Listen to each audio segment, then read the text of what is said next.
Hi, everybody. Welcome to the Fusion Reading, classes 1 and 2 for November 18th and 19th. I'm so glad that you joined. Way to be on time and at your classes for Distance Learn. So I'm going to create my video like I have in the past. I'm going to get rid of that. And we can move forward. So let me put this into presentation mode.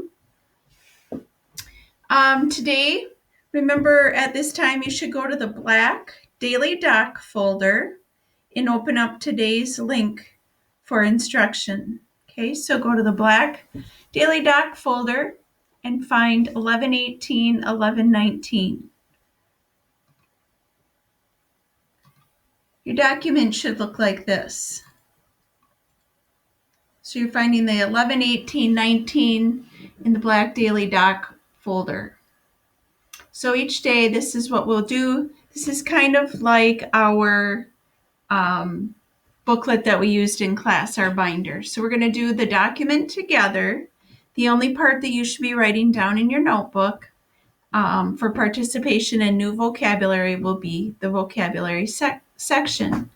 So remember, Group A, you're joining live Google Meets on Mondays and Wednesdays, and then your distance learning days, where you go to the blue folder in our class, Schoology, would be Tuesday, Thursday, Friday. Group B, your distance, your Google Meets, live Google Meets are Tuesdays and Thursdays. And then your distance learn days are Monday, Wednesday, and Friday. So again, that's how our groups work. And remember, you should have this document open. And I'm going to now look at the warm-up with you. So I want you to pay attention today as we're reading and listening to chapter 1.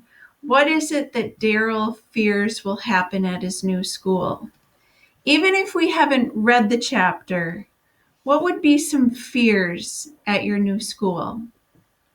I'll stop the video and then you can state what would be fears of a new school.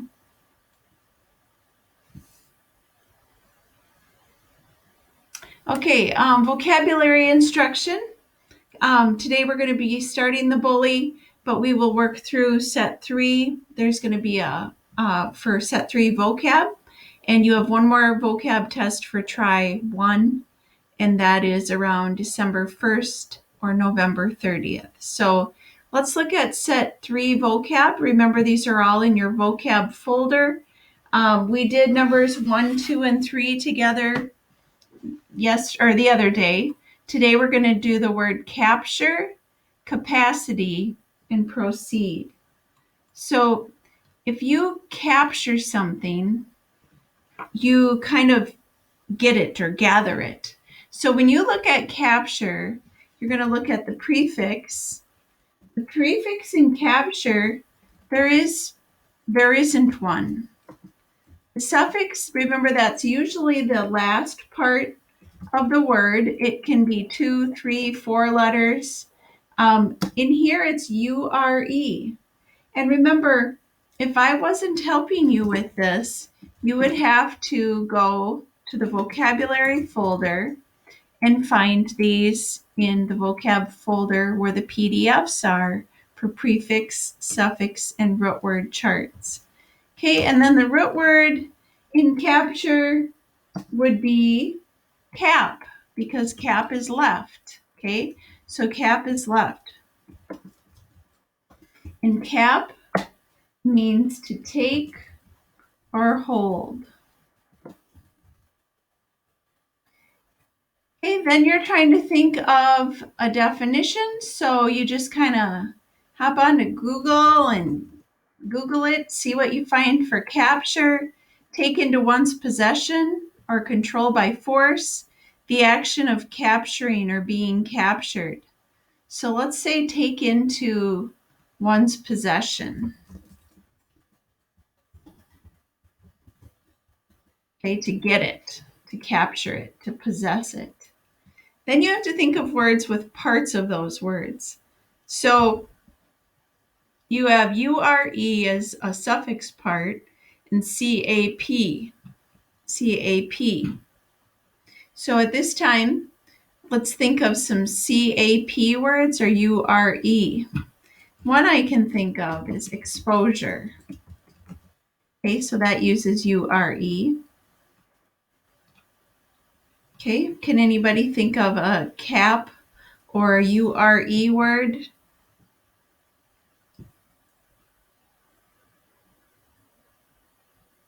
Captain. Okay, all right.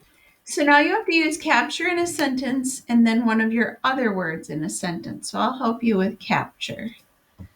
We like to play capture the flag in gym class. Okay, that's one you could use. And then you can use captain or exposure in the next sentence. So you can go ahead and do that.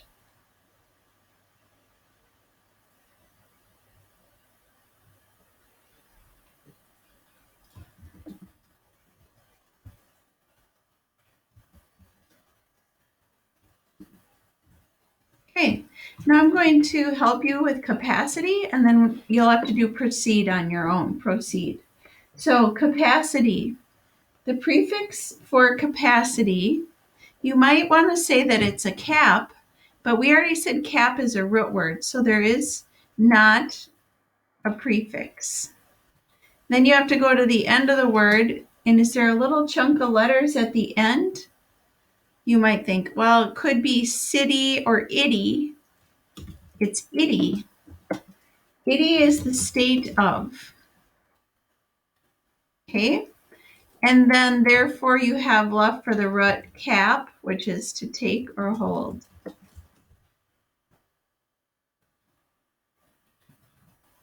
Okay? And then this one, you are just trying to look the word up. Again, capacity, the amount, the maximum amount something can hold. Okay, so the maximum amount.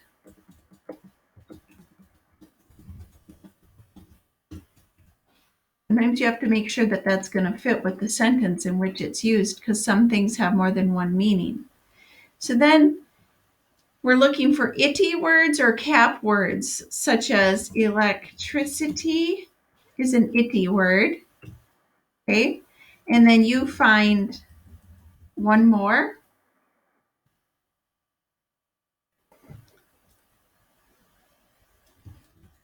The plane was at full capacity during COVID time, meaning you could only have half the people on the plane 6 feet apart. Full capacity, can't have any more. And then electricity, it gets cold in the house when the electricity goes out. Okay? All right, so you're thinking of your own sentence for up here, and then you are also thinking of another word here. Okay, so then you do proceed on your own. That's kind of like homework when we get done here. Okay, so we're going to move on from grammar, from vocabulary, and we're going into the bully. So we're going to read the bully. So everybody take your book and put it in your hands. You have one, everybody got one already. And if you preview the book, I'm going to stop the video here and I want you to tell me, what do you notice on the cover, the title, what do you think about the story is going to be about, etc., etc.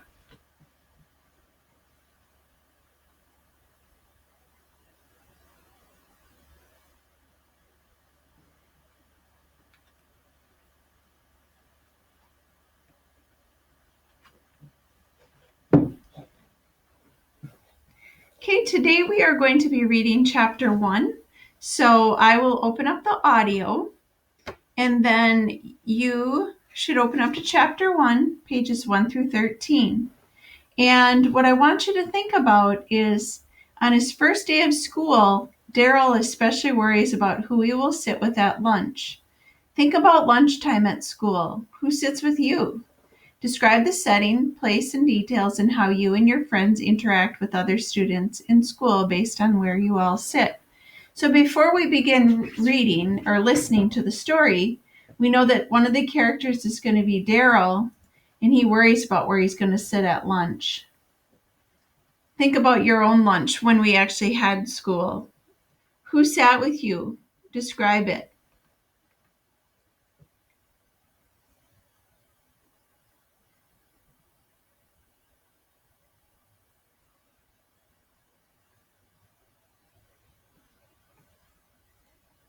Okay, so sitting at lunch can be, different feelings for different people depending on who you sit with, where you're sitting. COVID has changed it. So has the fact that you guys started high school, much different setting. And usually at the high school, you would be in lunch with all 9th through 12th graders, a whole different set of people. All right, so it's uncomfortable sometimes for people at first. Now what we're going to do is I'm going to start the audio. We're going to listen to chapter 1, and I'll stop it as we go in some active reading skills. So let me find the audio for chapter 1. I'm going to open that at this time.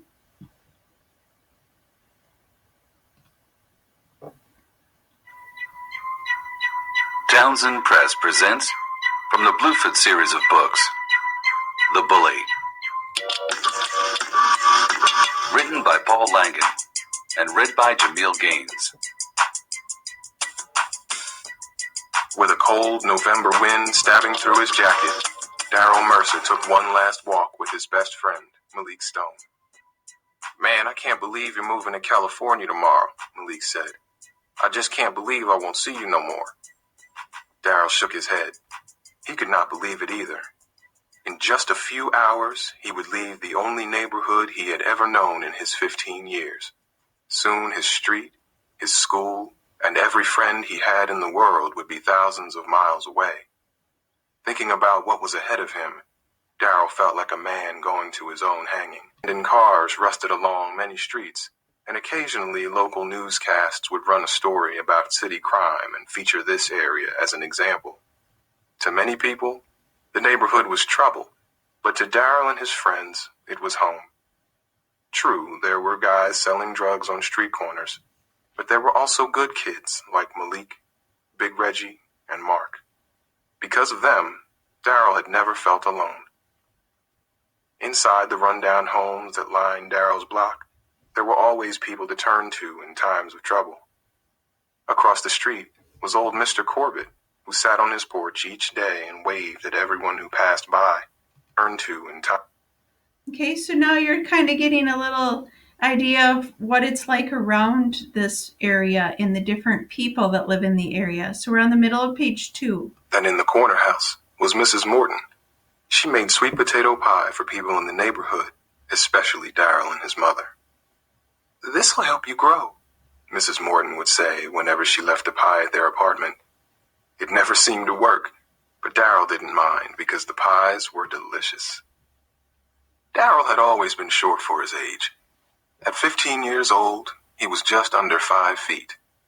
He was also skinny, without a respectable muscle in his small body. Okay, so now it's telling you exactly what Daryl looks like. That's explicit. It tells it straight out. You don't have to guess what he's like. Without a respectable muscle in his small body. Back in September, Daryl had dreaded starting Franklin High, but his friends were right there with him. If anyone picked on Daryl during those first weeks of school, they had the other guys to deal with too. But all that was changing. Daryl was moving to California 2 months after the school year had begun.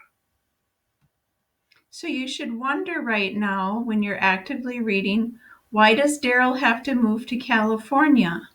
You should ask that in your head. So where is he moving and why does he have to be moving from all his friends? It was the first day of high school all over again. Only this time, Daryl did not have his friends to protect him. Daryl did not admit it to anyone, but he was scared. "Want a cheesesteak?" Malik asked when they came to Sal's Steaks. "I guess," Daryl said. Sal made the best cheesesteaks in the neighborhood, or maybe in the entire city. They were loaded with gobs of dripping cheese and just the right amount of fried onions. "This one's on me," Malik said, a crack in his voice. Physically, Malik was the opposite of Daryl. He was 6 feet tall with big muscular shoulders. Although he was just a freshman, Malik had already earned a position on the Franklin High School varsity football team. Ever since they were young boys, Daryl was thankful that he was Malik's friend because nobody messed with Malik or his friends. Watching Malik return with the... So now you get a feel for what Malik is like, his buddy. Nobody messes with Malik, so he's a big guy and he likes being his buddy. Wave of sadness sweep over him. "This is our last cheesesteak together," Malik said, handing one to Daryl. "Thanks, Malik," Daryl said. Normally, he would devour the cheesesteak quickly, but now, for the first time he could remember, he felt as if he could not eat. His throat seemed to close up on him. "It isn't..." So at this time, you can tell by his mannerisms, how he's acting, that he's feeling really sad that his buddy's going to leave. He can barely eat. That's what it says for Malik. Oops, let me get this back here. Why did things happen this way? Why did he have to leave his home and his best friends? And why, of all times, did it have to be in the middle of his first year of high school? He knew why. His mother had explained it many times, but she could not change how he felt. Realizing he would hurt Malik's feelings if he did not accept his gift, Daryl forced the cheesesteak down his throat. He knew it would be the last meal he would ever have with his friend. The boys continued walking down the darkening street. Every storefront was painful for Daryl to see. He knew he would not be back to the old neighborhood again, at least not for a long time. He glanced across the street at the old grocery store. Today it looked warm and inviting, even though the owners charged too much for meats, and the fruits and vegetables were not always fresh. At the corner, they passed the laundromat where his mother did her wash. A black mechanical rocking horse stood next to the door so parents could entertain their children while waiting for the laundry to dry. Once, Daryl and Malik gave coins to a little neighborhood kid so he could ride. "Remember when Rashid took 4 rides on our money?" Daryl asked. "Yeah," Malik said glumly. It was dark now. Mom had asked Daryl to be home early. The bus was leaving at 5:15 the next morning. Daryl looked down at the emerald green shards of a shattered beer bottle glistening in the streetlight. "I guess I gotta go now, Malik," he said heavily. "I gotta go home." Home. What a mockery that word was now, Daryl thought. And why is that word a mockery? Why is he making fun of the name home? Probably because he doesn't know what home is, because he has to leave home. So Malik gets to go home, but for Daryl, home is a whole different thing. We're at the bottom of page 5. Home was an empty apartment with boxes in the middle of the floor, packed for the move to California. Mrs. Morton was handling the shipping for them. Okay, so now we're at the top of page 6, and that in the video or the audio is at 6:22. So I'm going to stop the audio there. That's at 6:22. So we are at the top of page 6, and like I said, the audio is 6:22, because you're going to be reading to the end of chapter 1, which goes through page 13. And you can include these on your reading pages for your week, for your documenting reading pages. So you will be reading on your own pages 6 through 13, and we stopped the audio at 6:22. So if I gave you the audio right up here, and then there's a free preview of the book. There's just a person or two that doesn't have a book. So you can only use that, though, through chapter 3. And then I left some books at the high school main office. Okay. So completing pages 6 through 13 on your own when we're done here, or for homework today. And we stop the audio at 6:22. And of course, Daryl is really worried about lunchtime and where he's going to sit at his new school. Okay. Some of the new words in today, for today, was wavering. That's one of the new words in chapter 1. If you're wavering, you're kind of going back and forth, either in your ideas or in your body. Abandoned is to go away from, like an abandoned house. They get kind of worn down. Abandoned. We talked about retaliate the other day. Retaliate is to go against or act against. Okay, we had that one the other day. And pathetic is to cause pity or inadequacy or to feel inadequate. Okay, so those were just some of the new words today. Again, your weekly reading doc is due Friday. Your reading assignment sheet 2, which is in the independent reading folder in Schoology, so is the weekly reading tracking document.